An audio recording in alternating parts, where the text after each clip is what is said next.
का खून था कि जो देश के लिए शहीद होने के लिए भी तैयार है। आज भी बहुत सारे ऐसे हमारे वीर सैनिक सीमा के ऊपर है, तभी हम लोग यहाँ पे सुरक्षित हैं। दर्द हद से तब गुजरने लगता है जब मेरी आंखों के सामने ताज पुलवामा छत्तीसगढ़ में शहीद हुए जवानों के शत विशत शरीरों के टुकड़े और कश्मीर की लाल रंग से सनी सड़कों के दृश्य सामने आ जाते हैं।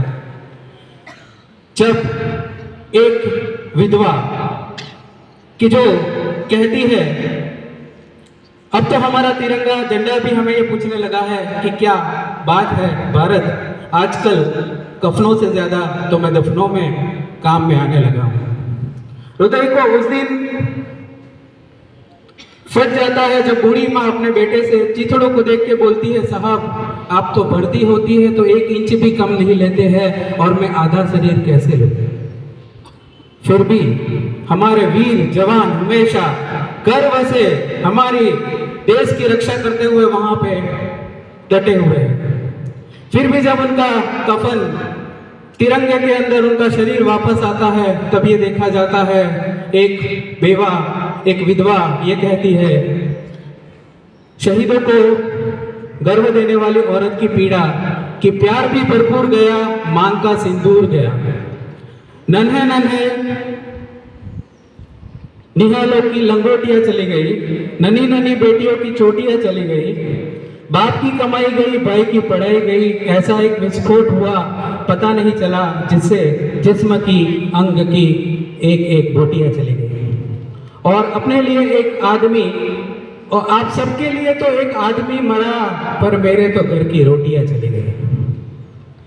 ये आजादी के जो हमें इन लोगों से मिली हुई है, हमें उस आजादी को मेंटेन करके रखना है। युवा धन क्या कर रहा है, मैं आप सबसे पूछना चाहता हूं।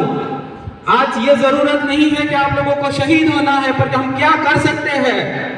विश्व गुरु अगर भारत को बनना है तो 2047 के अंदर, जैसे नरेंद्र मोदी सर का ड्रीम है कि हम सब विश्व गुरु बने, जीडीपी के अंदर हम 5th नंबर के ऊपर है, हम विश्व की एक लार्जेस्ट इकोनॉमी है, तो अगर हमें इसमें आगे बढ़ना है तो आप सबका सहयोग और आपका सबका साथ होना ही चाहिए। उसमें भी जो युवा धन है वो क्या कर सकता है तो क्या नहीं कर सकता है, स्वामी विवेकानंद ने ये प्रूव करके दिखा दिया है। हर एक भारत का बच्चा स्वामी विवेकानंद, छत्रपति शिवाजी और महाराणा प्रताप जैसा ब्लड रखता है, और हम तो गुजराती है तो हमारे ब्लड में भी बिजनेस है, बिजनेस। हम बोलते हैं कि हमारे बच्चे भारत से बाहर पढ़ने जाते। एक समय था जब नालंदा जैसी विश्व भर की यूनिवर्सिटियों के लोग बाहर से यहाँ आते थे, और आज एक मंजर है कि हम लोग बाहर जा रहे हैं। क्या हमारे पास वो क्षमता नहीं है, हमारे शिक्षक के पास ये क्षमता नहीं है? अगर हम चाहे तो सारे विश्व के लोग हमारे यहाँ पे लाइन लगा के खड़े रहे कि भाई CCSA में एडमिशन मिल जाए बस। और ये सब करने की साहस सभी शिक्षकगण के अंदर है। सब युवा धन क्या नहीं कर सकते हैं, पर हमारा एक ही प्रॉब्लम है कि हम लोग सिर्फ ये 4x4 का जो मोबाइल फोन है उसके अंदर ही अपने फीलिंग्स को शेयर करते रहते हैं, अपनी उंगलियों से दबाते हैं और डालते हैं भारत माता की जय। सिर्फ 2 दिन के लिए हम अपना स्टेटस अपडेट करके छोड़ देते हैं, बस हो गई हमारी देशभक्ति। अरे देशभक्ति तो वो है कि जो हर रोज खून के अंदर उबाल मारती है। हमारा देश है और हमें इस देश को आगे ले जाना है, तो उसके लिए हम क्या कर सकते हैं? तो उसके लिए पहले आप मोबाइल फोन को साइड पे रख दीजिए। अगर दान करना है तो किसी को आप दान मत कीजिए, उनको नौकरी दीजिए, ये हमारे में क्षमता है। फिर भी अगर आपको दान करना है तो जीते हुए रक्तदान कीजिए और मरने के बाद अपना देह दान कीजिए, जिससे कोई आपके देह से जिंदा रहता है। बस यही कहना चाहता हूं कि हमारे हाथ में जो है वो छोटे छोटे स्टेप हम ले सकते हैं। ठोकरें कभी पत्थर से, ठोकरें कभी पहाड़ से नहीं लगती, हमेशा पत्थरों से लगती है। छोटे छोटे स्टेप्स अगर हम लेंगे तो हम एक बहुत ही अच्छा कार्य कर सकते हैं हमारे देश के लिए। हम बोलते हैं हमारे करने से क्या हो सकता है। अगर हम चाहे, अगर हम अपने आप को स्वच्छ करना चालू कर दे तो पूरा सूरत स्वच्छ हो जाएगा, और सूरत स्वच्छ हो जाएगा पूरा भारत स्वच्छ हो जाएगा। शुरुआत तो कीजिए, छोटी छोटी शुरुआत करनी है। क्लासरूम से अंदर से बाहर निकलते हैं तो देखिए कि क्लासरूम के पंखे चालू रख के, ट्यूबलाइट चालू रख के बच्चे बाहर वेस्टेज ऑफ इलेक्ट्रिसिटी। कहीं पे इलेक्ट्रिसिटी जहां नहीं है उसको वहां की वैल्यू पता है कि इलेक्ट्रिसिटी क्या है।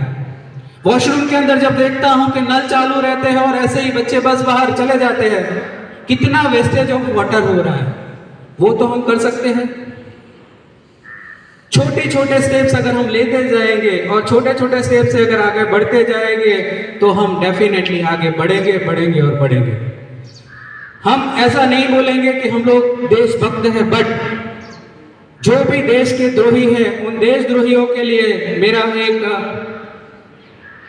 मैसेज है, अगर तू परिंदा है तो ये आसमान तेरा है, अगर तू परिंदा है तो ये आसमान तेरा है, अगर तू दरिंदा है तो ये शमशान तेरा है, अगर भाईचारे से रहना है तो ये जमीन तेरी है, वरना ये कब्र और पूरा कब्रिस्तान तेरा है।